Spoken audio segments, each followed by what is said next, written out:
Podem ficar à vontade, sejam todos bem-vindos aqui ao nosso culto Quinta na Presença, mais uma quinta extraordinária na presença do Senhor. Vocês são todos muito bem-vindos aqui à nossa casa, à nossa família. Eu gostaria de saber se tem alguém pela primeira vez, só levanta a mão. Lá atrás, pessoal, bem-vindos, bem-vindos, bem-vindos. Todo mundo levantou a mão, recebeu presente, recebeu um presentinho. Todo mundo recebeu já, não foi? É muito bom receber pessoas novas aqui na nossa casa, na nossa família. Sejam sempre muito bem-vindos. A gente sempre fala, nós não somos apenas igreja, somos família. E o nosso papel como família aqui é direcionar todo mundo para Jesus, porque Ele é que é o centro de todas as coisas.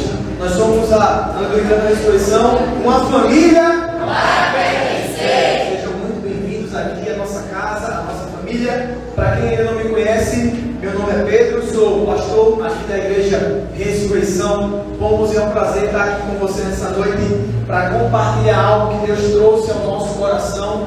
E hoje a gente vai falar um pouco sobre as dores do crescimento.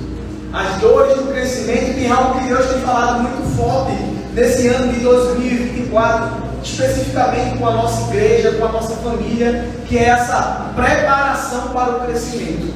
Porque quem não planeja, quem não se prepara, não cresce. E Deus tem incomodado porque a gente precisa se preparar para aquilo que Ele quer fazer. Porque nós não podemos fazer tudo de todo jeito, gente. O grande problema lá em Jeremias 48:10 diz assim: maldito o que faz com negligência o trabalho do Senhor. Então nós não podemos fazer tudo de todo jeito. Porque a Bíblia está falando que a gente precisa se organizar, se planejar para aquilo que Deus deseja fazer. E todos nós precisamos passar por essa fase de preparação, fase de crescimento, porque a gente precisa amadurecer em muitas áreas da nossa vida, gente.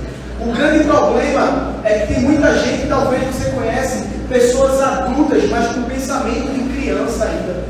Pessoas adultas, mas com atitude de crianças pequenininhas ainda. E não pode ser assim, porque a chave que libera bênçãos e promessas sobre a nossa vida também é a nossa maturidade.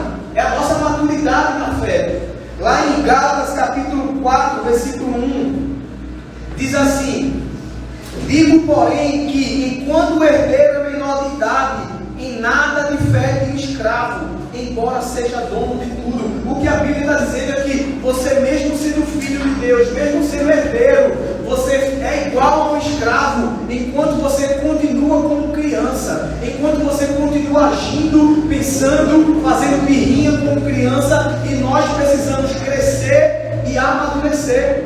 O interessante é que Paulo fala assim: quando eu era menino, eu pensava e agia como menino, mas hoje que sou adulto, deixei as coisas de menino, de criança para trás. E é isso que a gente precisa muitas vezes na nossa vida, gente. Tem muita gente entrando em relacionamento, em casamento, mas com mentalidade de solteiro ainda. Vai dar errado. Se você entra no casamento com a mentalidade de solteiro, vai dar briga toda vez, porque você só quer pensar em você e esquece da sua esposa. Não tem como. E é por isso que a gente precisa crescer e amadurecer. Mas o crescimento, ele gera dor. Por isso que nessa noite nós vamos falar e ministrar um pouco sobre as dores do crescimento. E eu convido a você a abrir a sua Bíblia lá no livro de 2 Timóteo, no capítulo 3. Nós vamos ler do versículo 10 ao 12. 2 Timóteo, capítulo 3, do versículo 10 ao 12, vai estar aí na tela, na versão que a gente vai ler. Você que está nos acompanhando agora pelo Instagram, pelo YouTube, que a paz do Senhor também esteja na sua casa. Se você estiver aí, compartilhe essa mensagem, curte essa mensagem, para que mais pessoas sejam abençoadas por essa mensagem. 2 Timóteo, capítulo 3, do versículo 10 ao 12. Diz assim a palavra do Senhor: mas você tem seguido de perto o meu ensino, a minha conduta, o meu propósito, a minha fé, a minha paciência, o meu amor, a minha perseverança, as perseguições e os sofrimentos que enfrentei, coisas que me aconteceram em Antioquia, Icônio e Listra. quanta perseguição suportei, mas de todas essas coisas o Senhor me livrou. De fato, todos os que desejam viver piedosamente em Cristo Jesus serão perseguidos. Glória a Deus. Eu vou ler em outra versão, está aqui na tela, queria que você acompanhasse comigo na versão A Mensagem. Ela diz essa mensagem muito interessante, que essa carta foi Paulo escrevendo para o seu discípulo Timóteo. Veja o que essa versão nos traz. Diz assim, ó: você tem sido um bom discípulo meu. Seu viver reflete meu ensino, estilo de vida, orientação, fé, constância, amor, paciência, problemas, sofrimentos. Qualquer pessoa que queira viver para Cristo enfrentará problemas e não há como evitá-los. Essas são as palavras da salvação e por elas dá graças a Deus. Feche seus olhos, vamos orar. Senhor Deus, Pai, muito obrigado, Senhor. Muito obrigado, Senhor, pela Tua palavra, que ela jamais volta vazia, Senhor. Muito obrigado, Pai, pelo Teu agir do Teu Espírito Santo sobre esse lugar, Pai. Eu clamo ao Teu Espírito Santo, no Teu nome, Pai, que toda a distração, tudo aquilo que quer roubar, Pai, a Sua palavra nessa noite, que cai por terra no nome de Jesus, Pai. E que cada pessoa que está livre para ouvir a Tua voz e receber a Tua mensagem. Então, Espírito Santo, fala ao nosso coração nessa noite. Fala ao nosso coração, porque nós queremos sair daqui transformados, renovados a partir da Tua palavra, Senhor. Pai, que eu não te atrapalhe em nada nessa noite. Que eu seja apenas um canal para trazer a Tua palavra, a Tua mensagem para o Teu povo. Mas que o meditado do meu coração e o falar da minha boca sejam sempre agradáveis na Tua presença. Ó rocha minha e redentor meu, é por isso que eu te oro e te agradeço no nome de Jesus. Amém. Amém. Amém. Gente, o que eu acho interessante é que essa mensagem, como eu falei, Paulo estava escrevendo para o seu discípulo. E veja que mensagem encorajadora. Ele dizendo: olha, Timóteo, você que vai me seguir, saiba que vai ter dificuldade, saiba que vai ter problema, saiba que vai ter tempestade, porque todo mundo que quer viver para Cristo não tem como evitar problema, não tem como passar uma vida para Jesus sem ter dificuldade, sem ter problema. Provavelmente muita gente já tinha desistido aí, porque a dor de seguir a Jesus, a dor do crescimento, ela gera desconforto na nossa vida. Todo mundo passa, todo mundo vive problema, não só material, talvez físico, talvez emocional, talvez mental, principalmente no mundo que a gente vive hoje, que os padrões estão totalmente invertidos, onde o errado parece estar sendo certo e o que era certo se torna errado. Ainda muito mais difícil, porque Jesus fala: olha, no mundo vocês vão ter aflição, mas vocês podem ter bom ânimo, porque eu já venci por você. Então todo crescimento ele gera dor. Talvez você já ouviu falar, quando você era adolescente, no estirão do crescimento. Então por isso que já, normalmente os adolescentes são meio desengonçados. Quando estão crescendo, eles crescem tão rápido que eles andam batendo nas coisas. Por quê? Crescem tão rápido que perdem a noção do espaço. Agora, claro, tem gente que mesmo depois da adulta ainda continua desmantelada, batendo, derrubando tudo, mas a dor do crescimento acontece na nossa vida. Existe dor para crescer e ela é inevitável. Tem uma palavra que a galera da academia gosta muito de falar em inglês, né? No pain, no gain. Não é minha professora, está chegando lá. No pain, no gain. Sem dor, sem ganho. Sem dor, sem crescimento. Se não existe esforço, você não vai crescer. Então é melhor sentir dor, porque você vai crescer, do que sentir dor da atrofia. Porque quando a gente para de se movimentar, tudo para de acontecer. Não sei se você já isolou um membro, quebrou um braço, e quando você coloca o gesso, quando você tira, ele está mais fino do que o outro, não aguenta pegar mais mesmo peso, ele dói. Porque não se movimentar, não crescer também dói.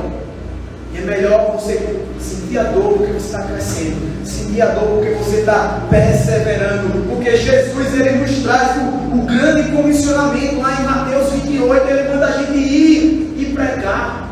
Não é uma sugestão, ele manda que a gente vá. Para cada um de nós existe uma promessa, uma ordem: vão e preguem o Evangelho. A igreja primitiva, ela estava sendo perseguida, mas ela estava avançando, ela estava crescendo, mesmo com dores.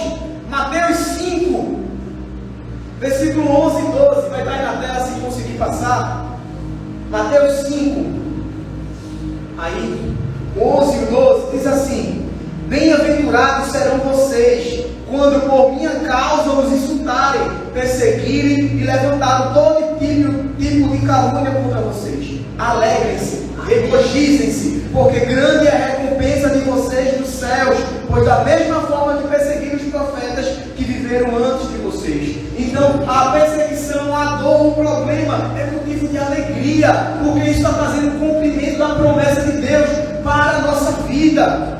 E se a gente olhar para a igreja primitiva, existem algumas razões por que aquela igreja estava crescendo, porque aquela igreja não estava parando de avançar, porque aquela igreja foi tão relevante que hoje a gente está aqui reunido. Quais são os motivos que fizeram a igreja primitiva crescer? O primeiro motivo foi a disposição dos cristãos em ser perseguidos. Gente, aquele povo estava sendo perseguido todo momento. Aquele povo não tinha mais casa fixa, ao ponto de Pedro e João, quando foram presos em Atos 2, as pessoas batem nele, ameaçam de matar eles, e eles dizem: olha, vocês acham mais justo ouvir vocês ou continuar ouvindo a Deus? Pedro e João estavam dispostos a morrer pelo nome de Jesus.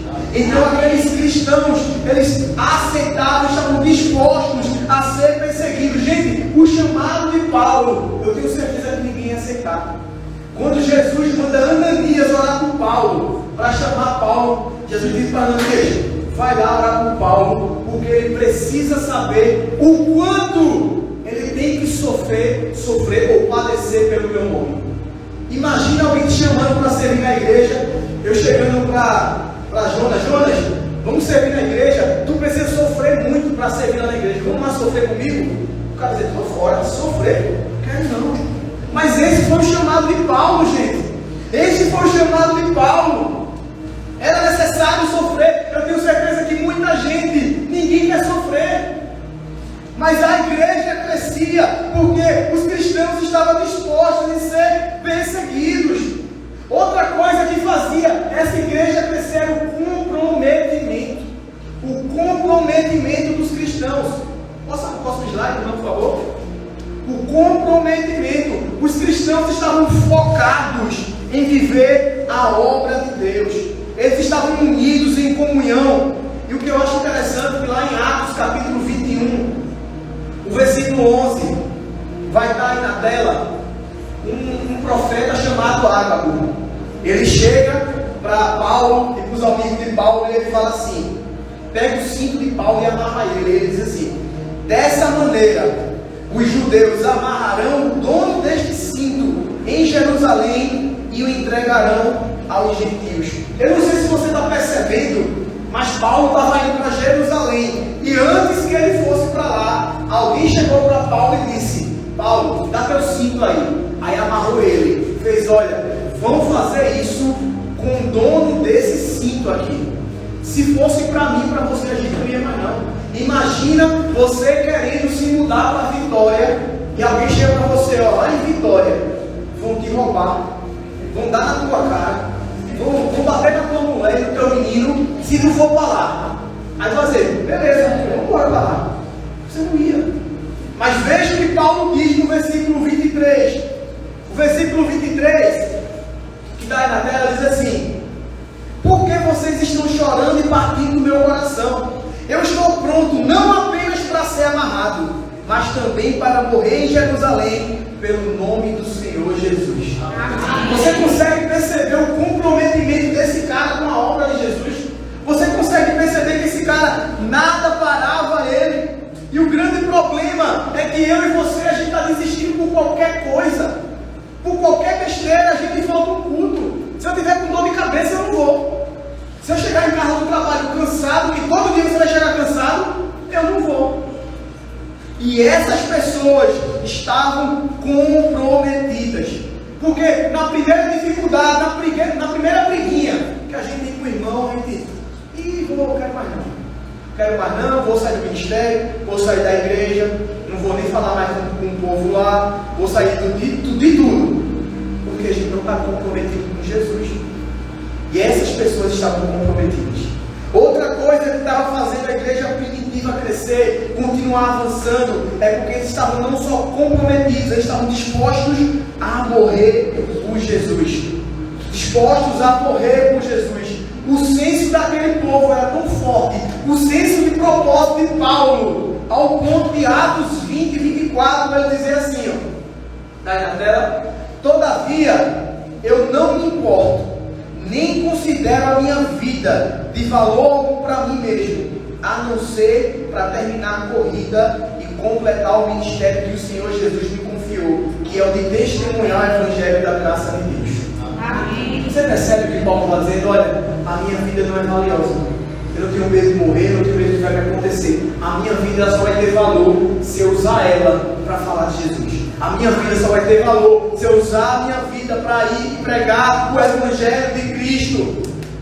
Os relatos históricos mostram que Nero estava colocando fogo em que era cristão.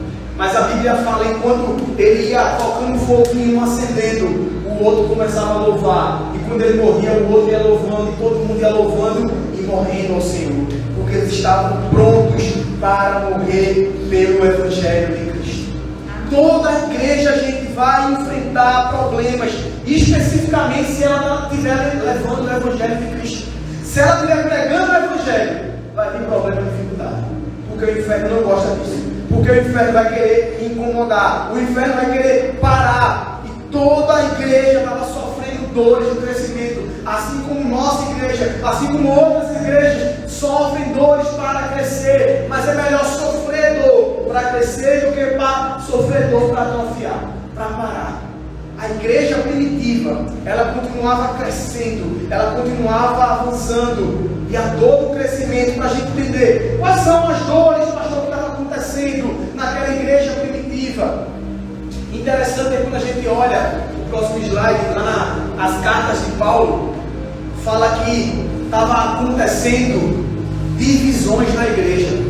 Todo lugar forma grupinho, né, gente? Todo lugar que a gente vai sempre tem um grupinho. Na sua sala de aula, na sua faculdade, tem aquele grupinho que se junta, o grupinho da bagunça, o grupinho do estudo, o grupinho do nerd, o grupo desenrolado. Todo lugar tem os grupinhos.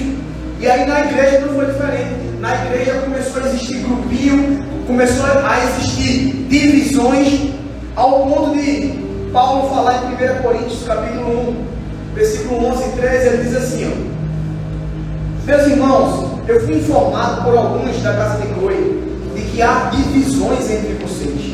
Com isso eu quero dizer que cada um de vocês afirma: eu sou de Paulo, eu de Apolo, eu de Pedro e eu de Cristo. Acaso Cristo está dividido? Foi Paulo crucificado em favor de vocês? Foram batizados em nome de Paulo? O que Paulo está falando aqui, e essas cartas de Paulo sempre são escritas em resposta a dúvidas daquela igreja específica.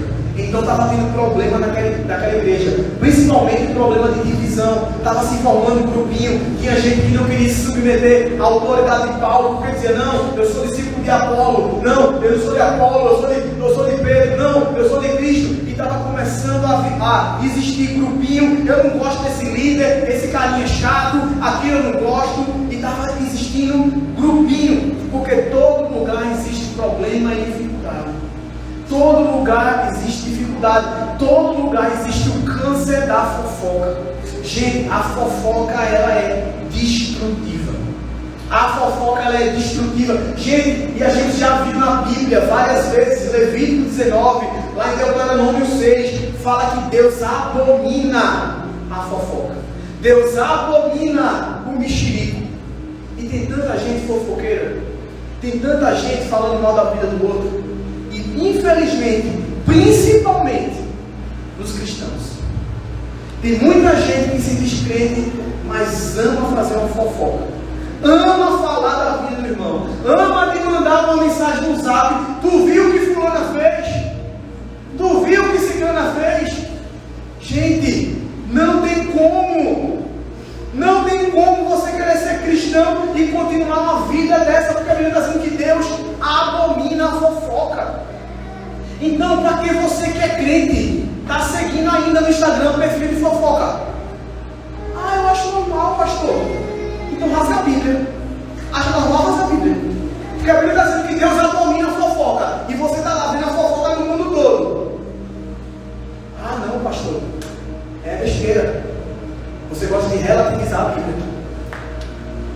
Você é crente, mas continua botando lá cristão, signo de leão, signo de não sei o quê. Eita, vou ter que consultar o meu horóscopo hoje, para ver que roupa eu vou usar. Vai que eu saio com a roupa errada e não venho dinheiro hoje. Misericórdia, irmão. Misericórdia. Não tem como ser crente desse jeito, não. Não tem como ser crente e viver consultando o horóscopo, reza de não sei quem, reza. Não tem como, não, gente. Para de seguir esses perfis de fofoca. Para de seguir isso. É a mesma coisa de você, homem, que tem problema com adultério, está seguindo um monte de mulher lá de biquíni, de não sei o que, e você lá olhando lá. Para de seguir isso. Existia problema naquela igreja, mas eles estavam continuando crescendo, porque eles estavam mudando, abandonando algumas coisas. Estavam surgindo também problemas doutrinários, problemas na ceia, problemas de dom espiritual. Na hora da ceia tinha gente comendo mais do que o outro, gente bebendo mais, gente ficando sem comida. Estava acontecendo muito problema, problemas morais, problemas de prostituição e adultério dentro da igreja. Ao ponto de 1 Coríntios 5, versículo 1 e 3, vai estar aí na tela. Veja o que Paulo fala que estava acontecendo nessa igreja. Por toda parte se ouve que há imoralidade entre vocês. Veja que estava a fofoca estava como todo dia estava falando já o que estava acontecendo na igreja. Aí ele diz: imoralidades que não ocorrem nem entre os pagãos. Ele está dizendo: está acontecendo coisa dentro da igreja que fora não está acontecendo, e está acontecendo dentro de vocês. Ele diz: a ponto de alguém de vocês possuir a mulher do seu pai. Veja o que estava acontecendo. Estava dizendo que o cara possuiu a mulher do pai dele, provavelmente madrasta. E ele diz assim: e vocês estão orgulhosos. Não deviam, porém, estar cheios de tristeza e expulsar da comunhão aquele que fez isso. Apesar de eu não estar presente fisicamente, eu estou com vocês em espírito e já condenei aquele que fez isso, como se estivesse presente. Paulo está dizendo que isso não existe, está acontecendo na igreja. Nos versículos seguintes ele diz: olha, entrega esse cara para Satanás. Veja que coisa pesada. Entrega para Satanás destruir o corpo dele, para ver se a alma dele vai ser salva. E o grande problema é que tem muita coisa que a gente está acontecendo aqui, a gente está achando normal. Pastor, é normal. Pastor, eu continuar, eu cair no pecado toda vez. Isso está levando a gente para o inferno, gente. E a gente está achando normal. A gente está achando besteira. A gente acha besteira isso aí. Isso estava acontecendo na igreja primitiva. E nos nossos dias também não vai ser diferente. A gente vai ter problema, vai ter dificuldade. Mas se a gente quiser crescer, a gente vai ter que suportar essas dores, amadurecer com elas, para que a gente possa continuar avançando. Pastor, mas o que é que nos leva a permanecer firmes em meio de tantos problemas na igreja? Porque o Senhor falou, pastor, que tem tanto problema na igreja primitiva, tanto problema nas igrejas, e o que é que vai fazer a gente permanecer firme? O que é que vai fazer a gente continuar? Em primeiro lugar, a convicção do nosso chamado. Eu e você, nós precisamos entender, porque se estamos aqui hoje, foi porque Deus nos chamou e Deus nos escolheu para estar aqui hoje. Amém. Deus escolheu você, Deus chamou você. 1 Pedro 2,9 diz assim: vocês, porém, são geração eleita, sacerdócio real, nação santa, povo exclusivo de Deus, para anunciar as grandezas daqueles que os chamou das trevas para a sua maravilhosa luz. Foi Deus que te chamou, foi Deus que te escolheu, foi Ele que te trouxe aqui nessa noite, porque Ele quer que você acorde para esse lugar que você está hoje, para esse lugar de paralisia que você está. Ele quer que você comece a avançar, porque você está aqui hoje. Deus, Ele dotou você de algum talento, de alguma capacidade, gente. Para de achar que, pastor, eu não sei fazer nada. Deus, Ele sempre colocou algo dentro de você. Outra coisa que faz a igreja permanecer firme e continuar avançando é o amor pelas almas, amor por vidas. O que move a gente é o amor e a compaixão por cada pessoa, gente. Não é, o grande problema é você querer servir ser visto. Tem muita gente que quer servir na igreja para que as pessoas vejam ela servindo. Olha, eu estou com um crachá aqui da igreja, olha o crachá. Servindo, servo de Deus. Gente, não é isso. O que move o nosso coração é o amor por vidas. É saber que tem pessoas se perdendo lá fora e eu tenho que ir lá resgatar ela. É o nosso combustível, é o amor, é a compaixão. Outra coisa que faz eu e você permanecer firme é a obediência ao Senhor. Lá em 1 João 2,4 diz: aquele que diz eu conheço, mas não obedece os meus mandamentos, é mentiroso e a verdade não está nele. Eu e você, nós precisamos obedecer ao Senhor. Jesus fala aqui: aquele que me ama é aquele que obedece os meus mandamentos. Nós precisamos obedecer, gente. E obedecer pela metade é desobediência. Não adianta você querer obedecer uma parte e desobedecer na outra. A Bíblia fala que Saul, ele desobedeceu parcialmente em algumas coisas. Ele foi sacrificar no lugar que era do sacerdote. E a Bíblia fala que Deus, ele diz que a obediência é melhor do que sacrifício. Deus, ele não quer só performance. Deus não quer que você apenas apareça. Ele quer a sua obediência. Outra coisa que nos faz permanecer firmes é a força que vem de Deus. Entenda que essa força nunca é minha e nunca é sua. A força que você tem sempre vem de Deus, nunca é nossa. E é por isso que Deus fala para Paulo: Paulo, a minha graça te basta, porque é quando você está fraco que meu poder se aperfeiçoa em você. O que a gente precisa entender é que não é na nossa força. Sabe aquele negócio que você diz que você não suportaria se acontecesse? E quando acontece você suporta? É Deus mostrando: não é sua força, foi eu que estive com você. Você tem a plena convicção de que se não fosse Deus, você não conseguiria suportar. Então, pastor, para que a igreja continue firme, mesmo com tanto problema, o que é que eu, como servo da igreja, devo fazer para avançar em meio às dores?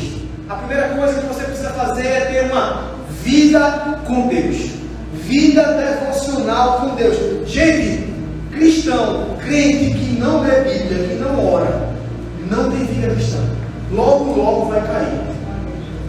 O grande problema, e eu não quero que ninguém levante a mão, tem muito crente que já tem mais de 2 anos de igreja, 5, 10, 15 anos, que não leu a Bíblia toda uma vez ainda.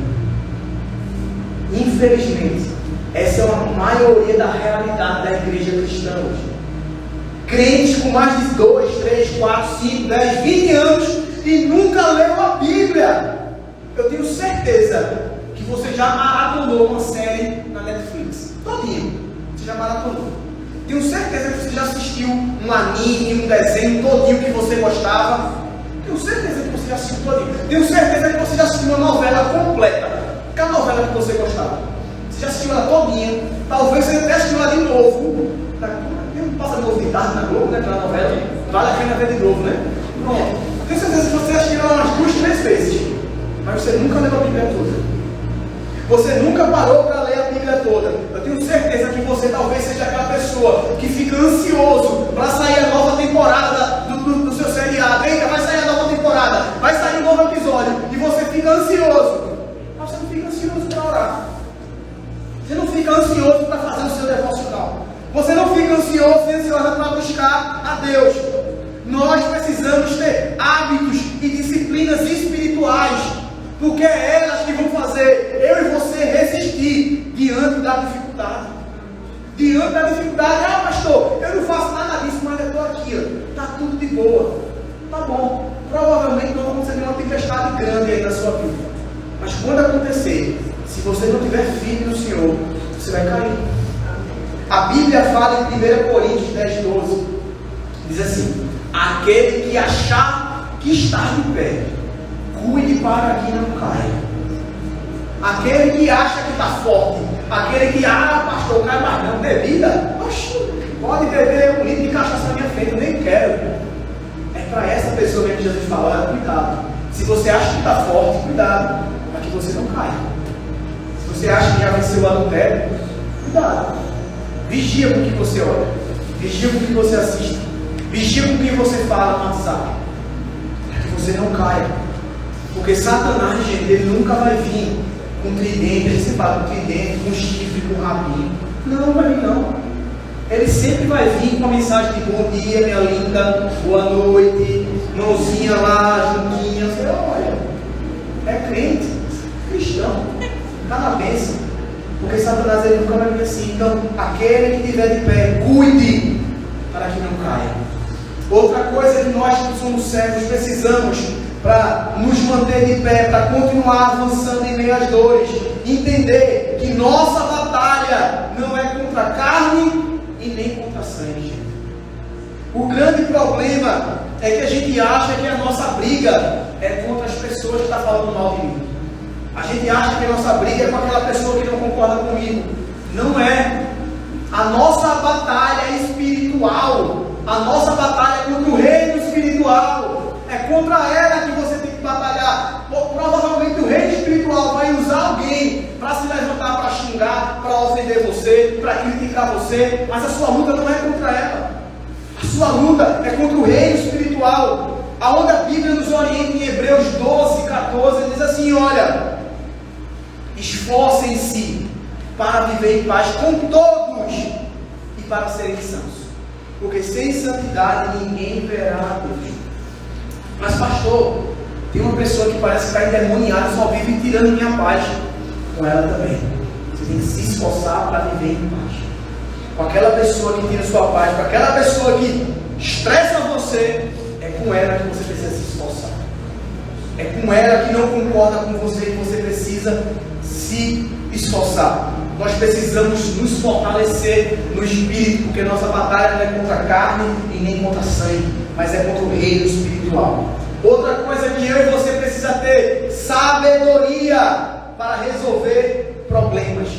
Gente, conhecimento é diferente de sabedoria. Tem muita gente que tem muito conhecimento, mas não tem sabedoria. Sabedoria é a capacidade de aplicar de maneira correta o conhecimento adquirido. Então tem muita gente que conhece, estuda muito, mas na hora de aplicar, ela não sabe. Na hora de ser sábia, a mulher, na hora de responder o marido, ela não sabe, porque não tem sabedoria. O marido, na hora de falar com alguém, não sabe, porque não tem sabedoria. Nós precisamos ter sabedoria. E outra coisa que nós precisamos, que talvez é uma das maiores dificuldades de quem é crente, ter controle com a língua. Nós precisamos controlar, ter cuidado com a língua, porque quem muito fala, muito erra. Tem gente que gosta de falar demais, tem gente que gosta de criticar demais, mas quem muito fala, muito erra. Veja o que Provérbios 21 nos orienta. Provérbios 21, 23 diz assim: ó, quem reflete antes de falar evita muitos dissabores e sofrimento. Se a gente aplicasse isso na nossa vida, gente, como seria diferente? Antes de você falar, antes de você brigar com sua esposa, com seu marido, com seu namorado, com seu pai, com sua mãe, com seu filho, se você parasse para refletir e pensar, você ia evitar muitas discussões, muito sofrimento, muito problema sobre a sua vida. Porque em Colossenses, gente, capítulo 4, versículo 6, diz algo interessante. Diz assim, ó, que a vossa palavra ela seja sempre agradável. A nossa palavra tem que ser agradável quando, gente? Sempre. Sempre deve ser agradável, temperada com sal, para que saibas como vos convém responder a cada um. Gente, tem pessoas que a gente pode botar muito sal, que só gosta de salgado, mas tem pessoa que tem que ser insosso. Tem pessoa que, se você falar normal com ela, ela já vai se doer. É mesmo que dá uma tapa dela, você fala, só falar normal. A Bíblia está orientando a gente, você tem que saber como vai tratar cada pessoa, temperar aquilo que você vai falar. É isso que vai fazer você permanecer, suportar a dor, continuar avançando. Outra coisa fundamental é confiar em Deus. Confiar em Deus. Nossa confiança deve estar nele. Salmos 37, 5 diz assim: entregue o seu caminho ao Senhor, confia nele e ele agirá. Nós precisamos entregar o nosso caminho a ele, porque ele vai agir na nossa vida. A gente diz da boca para fora que confia. confia. Mas quando a dificuldade, o problema chega, a gente esquece que é crente. É muito fácil ser crente dentro da igreja, eu já falei. Ser crente dentro da igreja é muito fácil. Eu nunca vi ninguém falando palavrão aqui. Eu nunca vi ninguém xingando a mulher aqui, xingando o marido. Ser crente aqui é muito fácil, mas o desafio é lá fora. É na sua casa, no seu trabalho, é no seu WhatsApp, é na sua rede social. Lá que é o nosso chamado de fazer a diferença. Lá que a gente precisa continuar confiando em Deus, colocar toda a nossa dependência nele. E é por isso que nós precisamos também ser exemplos para o rebanho e não fazer acepção de pessoas. O nosso testemunho é fundamental, porque eu e você, nós somos a Bíblia que as pessoas lá fora estão lendo. A pessoa está olhando para você, que diz que é crente, e está analisando a sua vida. Opa, essa vida corresponde a quem é crente?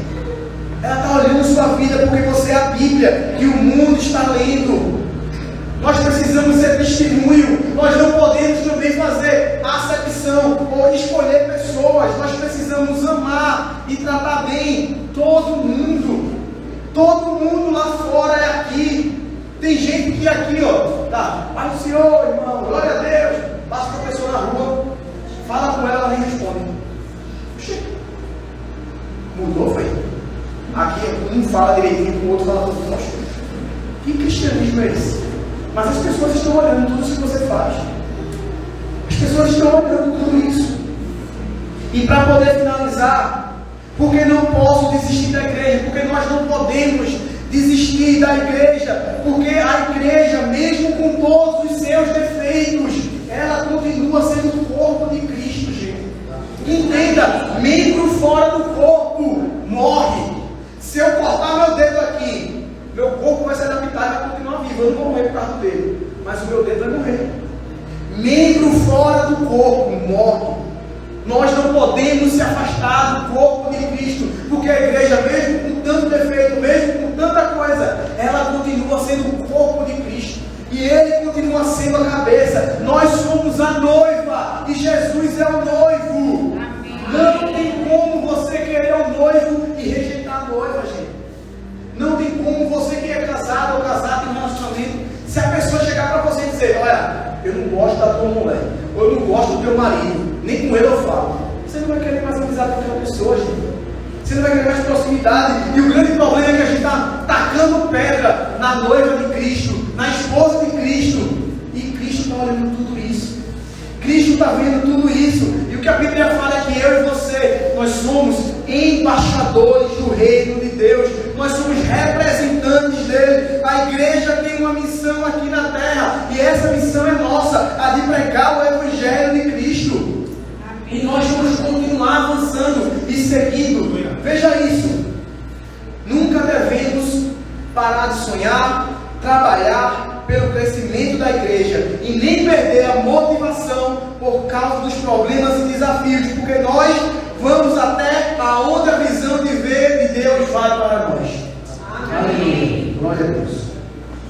Vamos ficar de pé? Parece que está acabando? Louvor pode vir. Gente, todo crescimento, ele gera dor. Todo crescimento, ele vai ser desconfortável. Mas é necessário. Deus está nos chamando para um momento de preparação. Deus está querendo nos levar para um novo ambiente, para um novo lugar, para novos desafios. Mas eu e você, nós precisamos nos preparar. Porque se a gente não se preparar, a gente não vai conseguir experimentar o que Deus tem para a nossa vida. Se você não suportar a dor, como é que você vai crescer? Se você no primeiro desafio, na primeira dificuldade, você desiste, você nunca vai chegar à plenitude daquilo que Deus quer fazer com você. Você nunca vai chegar onde Deus está querendo levar você. E é por isso que você precisa perseverar. Você precisa se manter firme. Mas você também precisa viver uma vida de obediência, de santificação. Que a gente possa começar, a partir de hoje, a se preparar para aquilo que Deus quer fazer. Amém. Você que não tem esse hábito devocional, de leitura bíblica, comece hoje. Nunca é tarde para começar. Comece agora, comece hoje. Eu vou começar a ler minha Bíblia todo dia agora. Eu vou começar a orar todo dia. Eu vou começar a mudar minhas atitudes. Eu vou começar a mudar as minhas escolhas e as minhas decisões. Comece hoje aquilo que Deus está chamando você para fazer. Feche teus olhos no teu lugar. Senhor Deus, Pai, muito obrigado, Senhor.